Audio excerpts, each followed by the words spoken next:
Hello everybody and welcome to the channel. In today's video, we're going to take a closer look at this Longines Legend Diver 36mm. This is a watch that proves that prices for watches go up every year. Well, it's a known fact and it's also kind of obvious here. This is a watch that I have been wanting to get but always put behind something else. There was always something I want to get first. I think I waited for about 2 years before I finally contacted an AD to place an order for this watch. That's for the bracelet version. And boy, I was taken for a ride. I ordered a watch, I think in mid of May this year, and there has been kind of like a semi-lockdown in the whole country in Malaysia starting June. The guy from the AD told me that they have ordered the watch from Swatch Group. Yeah, Longines is under Swatch Group, so they have ordered the watch from Swatch Group Malaysia. Then, a month later, I was told that the watch was in Swatch Malaysia, but they can't send the watch to the AD because of the lockdown. As the country gradually opened up from the lockdown, I again contacted the AD and was told that nope, the watch was not ordered and they will need to order it from Switzerland and I will have to wait until October to get it. Well, I was definitely not happy. It's not because of the waiting time, but it's because of the different versions of grandmother's stories I got from them. I cancelled the order and got my refund. In a bad mood, I tried my luck contacting Longines Malaysia on their website, and to my surprise, they replied. They told me that they only have one unit in the whole of Malaysia at that time, and if I was really keen, they could ship the watch to their boutique in Penang. Well, the rest is history. You can see or hear more about this journey in my unboxing video, which I'm gonna put either in the description box below or there's going to be a video card on the top right corner of this video. Let's start off with some dimension. The watch has a case diameter of 35.9 when I measured from 3 to 9. It has a very manageable lug-to-lug distance of 44.8 millimeters. The thickness is a bang on 12 millimeters, including the boxed and domed sapphire crystal. It comes, however, with a 19 millimeters lug width, and this might be, a deal breaker for some, but for me, I'm used to 19 millimeters because I have several watches that comes with 19 millimeters lug width, so I already have a bunch of straps. The finishing on the case is rather simple here. It has a fully polished case finishing. The finishing is good and we have somewhat well-defined edges for that fully polished case. Let me see if I can zoom in a little closer here. Let's see. Okay.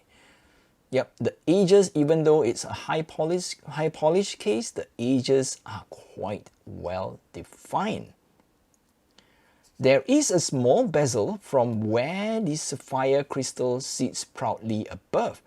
According to Longines, the crystal has several layers of anti-reflective coating on the underside. Under the crystal, we have a high polished lacquered black dial. All the hour markers are printed.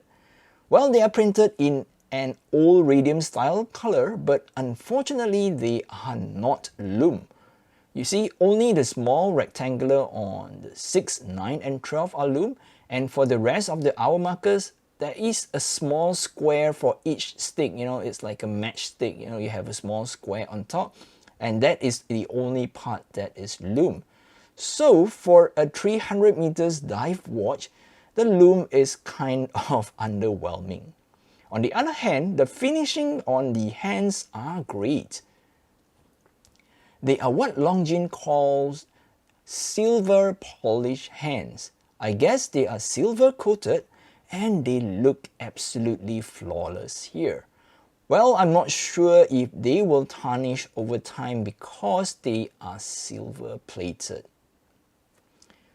The watch comes with a date window at 3 And there has been some debate of Longines' decision of adding in that date complication. You see, the original Legend Diver from the 60s does not have a date.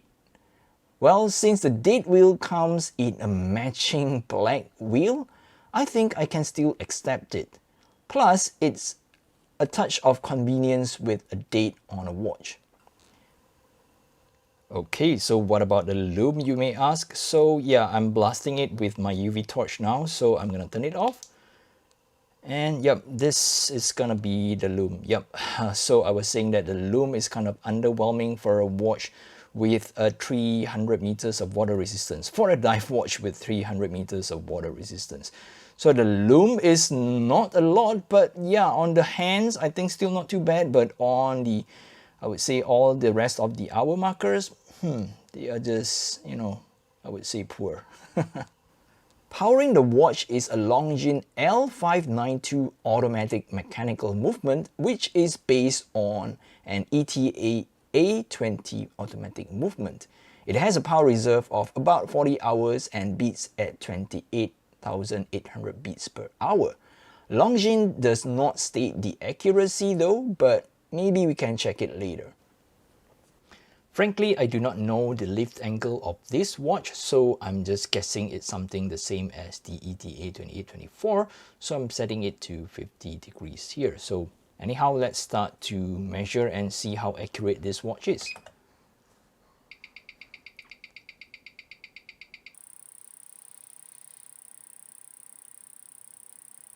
So not too bad. I think we are getting about +5 to +6 seconds per day, which I would say quite okay for a watch that is not chronometer certified. But yeah, I think it's a good deal. You know, you're getting like a almost in-house automatic mechanical movement. So why almost? Because Longines is under the Swatch group and ETA is under the Swatch group. Yeah, so you can call it like, you know, in-house.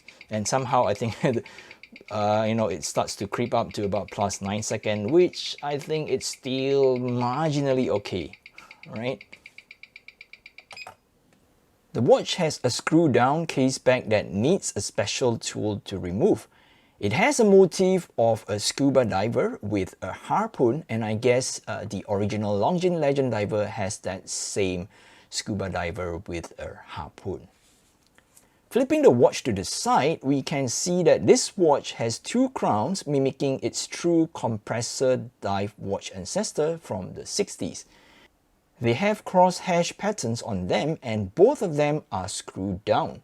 The crown on the 4 lets us wind and set the time and the date of the watch, and the crown on 2 lets us adjust the inner rotating dive time bezel.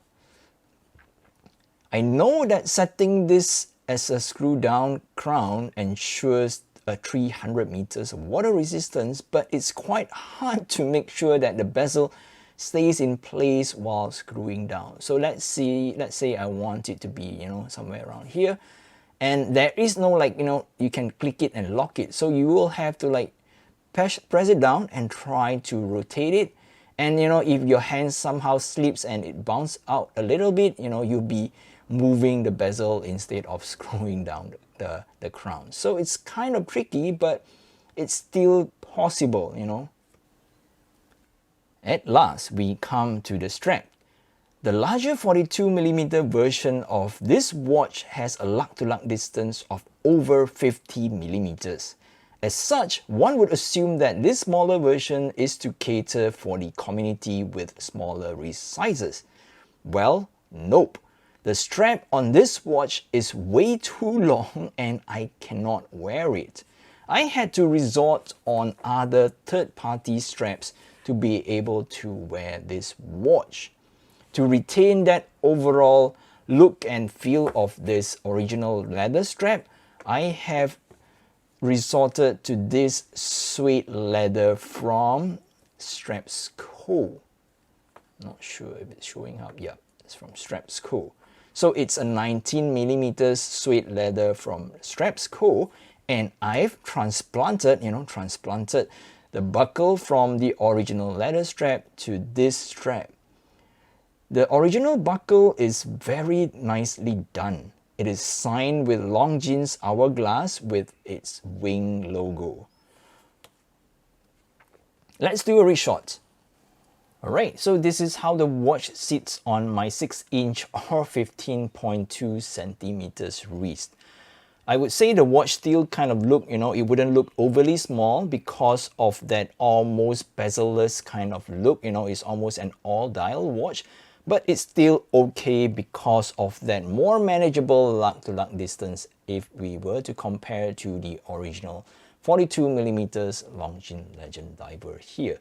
So on the overall, I think it's still a good fit even on my small wrist, and I like the way this leather and this off-white stitching, somehow it pairs well with the black lacquered dial and that kind of off-white markings or painting on that dial here. On the overall, this is one of the most, or I would say the dressiest dive watches I can think of. Put it on a Saffiano leather or an Epsom leather, I think it will look pretty handsome.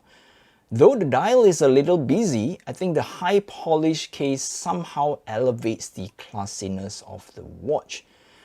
Under all the dressy vibes, this watch packs quite a punch too with its 300 meters of water resistance. So yeah, it's no slouch in terms of technical specs, but it's also a good looking watch. There you have it, my review of the Longines Legend Diver 36mm. So if you're new to the channel, please help to subscribe to the channel. It really helps me a lot. And you can also follow me on my Instagram at gfw_watch for more watch pictures. Till then, I will catch you guys in the next video. Stay safe and take care. Bye bye.